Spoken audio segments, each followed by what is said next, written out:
Kumusta si kuya? Gintubuhan po hiya yan Tapos, adi po, yung GP po, para iya pagkaon. Yung GP. Opo.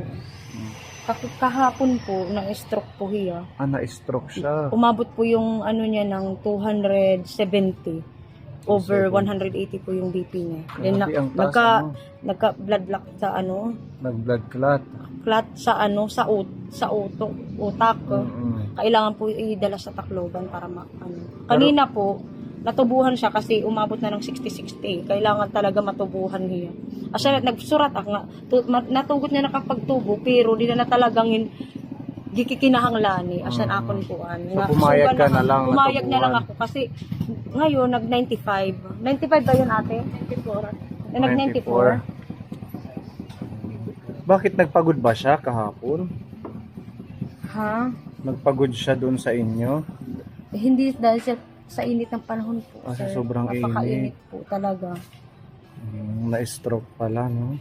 Oo. So anong advice sa inyo? Dadalhin sa Tacloban? Oo, alis na kami. Nag-aantay lang po kami ng food po sa Tacloban para po kami Pero magmamanual po kami. Siya yung kasama ko, yung kapatid niya. Buti nandito yung kapatid. Yung nanay niya yan doon. Yung anak ko, ipupunta muna sa Oras. Para taga-Oras si Kuya Jason? Oo. Pupunta muna sa Oras para maraming mag-alaga. Ano oras siya nakumatos? Ngayong araw? Magsi 7 po. 7 ng... Madali mga pasado alas 6 po, madali mag alas 7. Kahapon po. Yung lang dito, bumibili kami sa mga walang available po. Yung ito na NGT, naloob ko na ng bugos mga pharmacy, bordok la talaga nakikimaluya po sa pinapalit ak na sugalas na lain pero magpipirit pa ak nga makapalit pa hinusa para tagpirit NGT. Magkano yung isa ng NGT? para padang pakapagpakiana. Itong isa para saan naman to? Urine bag. Oo, kay to kukuanan hiya pag-ihi. Yung ano ba yun? Tawag doon yung doon na siya catheter. Oo. Sana mag-okay si Kuya Kagabi, Jason. 1 oras lang po yung itinulog ko. Binantayan ko talaga kapag bumababa yung niya, yung heartbeat niya, ay yung oxygen. Hinahawakan ko dito. Tumataas naman, tapos kinakausap ko siya, then kapag naman mababa yung pulso, dito ko hinahawakan, ginaganon ko kasi may pulso naman dito sa may paa. May paa. Hinihilot ko, ginaganon ko pa ganun. Yun yung ginagawa ko, tumataas. Kailangan lang talaga ng prayers po para kay pag marami pong nagdadasal para sa kanya, it's possible na ma-restore po siya.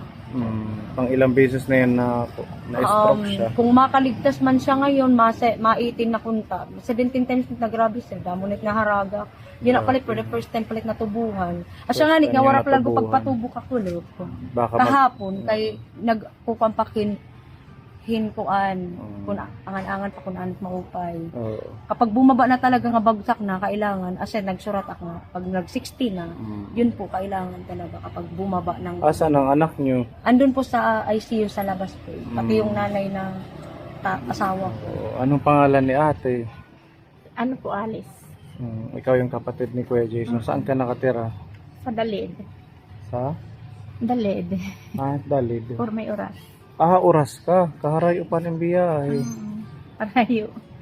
Maaga pa kami naggikan, mga 7. Ay, hindi. Pinilit ko lang 7. Oo, kasi kayo yung mga kapatid. May mga estudyante naman. Oo, kahit sa mga ganitong panahon lang, kailangan ni Kuya Jason. Makita niyo yung kanyang kalagayan. Iba pa rin yung may magulang, mga kapatid na nandito. Alam ko naman si Ate Lilibet, napakasipag, napaka-brave para kay Kuya Jason. Opo, I do everything po para sa kanya. Maristol, napakabuti kasi ni Kuya ni Arog. Asya nga binalik ko haiya kung ano niya kapag kamaupay hapon. Buutani kasi iya nga asawa. Kasi nung pag pinupuntahan naman namin siya, okay naman siya. Darakad ka ng pasok sa init ng panahon. Dito sila Ate Ruby, baka may ipapautos. nandito kami para mag-assist. Ano ito yung kaulangan? At yan, Yan, o bilhin na natin to. sa burdok Burdok lain. Pero nagtry ka na, binigyan ka. Oo, pero last na at puno. Pero, ambot yung tagang pakinsan. Pag sila ang bumili, Siguro, baka. baka mabigyan. O kayong bumili, Ate Ruby. Meron dito si Tita Fede, pinapabigay na 2,000. At Lilibet, may, Bigay nyo lang po sa may tulong dito para kay Kuya Jason. Galing kay Tita Fede. kasama ko 2,000 naman ito. po siya sa ano. Ito na lang yung ibibili. Magkano ba yan? Wala kang idea sa price. Warang pa kapag kumpara kung pirang presyo. Hindi na. Hawakan mo muna to, yung 2,000. Pag may sobra, ibigay mo na lang kay ate. Ali. Kasi siya yung kasama mo sa Tacloban. Anong oras kaya pag alis nyo? Di pa namin alam, hinihintay pa namin yung Pero ngayong araw din. Ngayong araw ata sabi ng ano. Hindi na yan pwedeng patagalin. Kung matos, di ba? Pero nagre-respond siya. Inaantay lang yung ano, yung nagre-respond pa. Opo. Maupay nga kay di ba kanina nag 60 over 56. Yun nakapag-decide talaga kami na ipatubo agad para Pag hinahawakan mo yung kamay, ha? pag hinahawakan mo yung kamay Respond. na ano siya, nahawak din. Na ganti ba ng ano? Oo. Ayun. Ibig sabihin lumalaban. Oo, yun. Ginihinilok kita sige, dinihita. Yun. Pero hindi siya makagalaw, Waray, dire po nagmamata. Nakaturog lahiya. Imbesi ko ang kugad yung mata, gisisisuga, ginihinilok ko din. Para Kausapin mo siya Opo. habang ganon. Bubulungan mo na kuya. ipag-pray mo na mag-okay siya. Opo. Ate Lilibet. Thank you, Tita Fede. Sige, Ate Ruby, kayo nang bumili ni Mami Lee para makabalik sila sa hospital sa loob kay Kuya. Asay malit para late,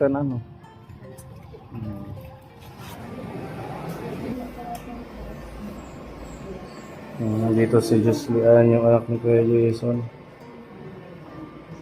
Nag-aantay kay tatay niya na gumising. Kayo po ang nanay. Magbuklo ng may pera kay Jesus.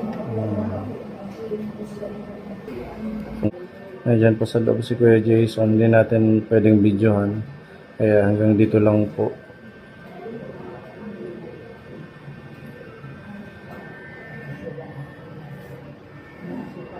Nandiyan na si Doktor.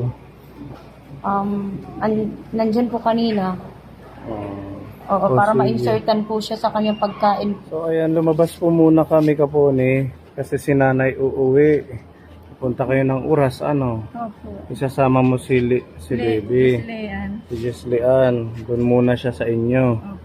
Kasi si Lilibet at saka yung kapatid ni Kuya, yun yung kasama sa Tacloban. Opo. May damit na kayo doon. Naka-ready na po lahat. Ready na yung damit. Opo. Oo, basta magpakatatag lang nanay kayo. Mag-okay pa yan si Kuya Jason. Mag-pray lang at ang mga kapon isama natin sa ating prayers si Kuya na makasurvive siya sa ganitong sitwasyon. Strong itiya kay damo na nga haragak. Naka 17 na po itiya ka grabe maluot. Pero fighter po itiya. Oo, fighter yan. Opo. Di ko hiya pa'y pababayaan. Hampag ko na 60-60, kailangan talaga tubuhan kay bang mag 50-50. Kasi para mahikuan na siya nag-decide talaga nga tubo kay kontra mawara hiya at least masigundahan pa. Kasi na akong decision. Last option na yung tubo na yun. Oo, kay nagkuha na kan doktor. Di na ala ako tutubuhan, ngin rin na talaga chance. Ngin di ba babae na. So tumawag na yung dito yung doktor sa Tacloban. Naghihirat nila kami hin code po para Ano yung code? yung yung pagkadto na. Pagpunta. Para diri matambay dito, kailangan malago ma-facilitate na. So diretso kayo sa FRMC Opo, emergency. Sige, mag-message ka na lang sa amin kila Ate Ruby kung ano man ang maging sitwasyon. Opo. Baby, magpakabait kay Lola ha. Doon ka muna. Mabait yan. Opo. Hindi hinanay. Ang talim mga nanay. Lome po. Pag ampula kita para itim anak ng Kuya Jason. Pero may akit kada aga lugo nag-aampo pag mamaagahan. Kaging dadasal ko itiya. Pagdasal mo siya. Nagkurmasugla. Kangina nga ni sugahin kinusughihan nagpagsiri nga. Utoy, pagkas ganim kuan kasing-kasing kaya di nga nakilian aking babantayan. Inausap mo siya kanina. Oo, pero di mahiya nakakapagyakan. Kinuan niya hinataas. Kinuan lahiya ita klase yan ni rugdug kumtaan iya. Naririnig niya. Di nagmita niya paghingan.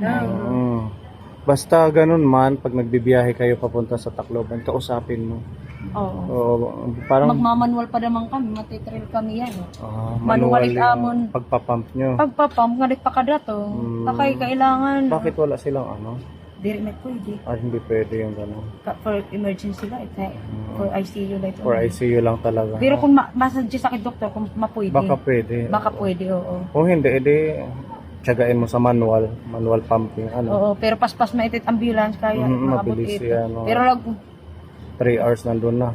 yun lang. Pero dito, di kak maaram kung ano ipagamit. Kailangan kasi mabaliwan hit nga di machine. Kung makikimangyok dito mga doktor kung ano. Oo, Kung makiusap makimasin na, kailangan kasi. Para hindi mahirapan si Kuya. Oo. Isama nyo sa prayers si Kuya. Opo, isasama po natin sa prayers para makatulong sa pagkagalingan po ni Jesus. Walang imposible sa ating Diyos, nanay. Gagawin ko po lahat para kay Jason. Inuura ko talaga itiya kasi ang bait-bait niya na asawa. Mas ngayon niya tayong kailangan. Kaya magpakatatag Kailangan kayo. malakas po yung faith natin at Oo. ano. Yung faith natin kay Lord, dapat mas solid. Opo. Sige, mamili ha. Igampoy Kuya Jason. Lahat tayo, tulong-tulong. So, uwi na si nanay at saka si baby. Mag-ingat nanay sa biyahe ha. Ilang oras ba ang oras? 2 hours ang biyahe. Sobra, 3 ka oras. Sige kayo mag-aalas 3 na. Baka ano yung... Sige po.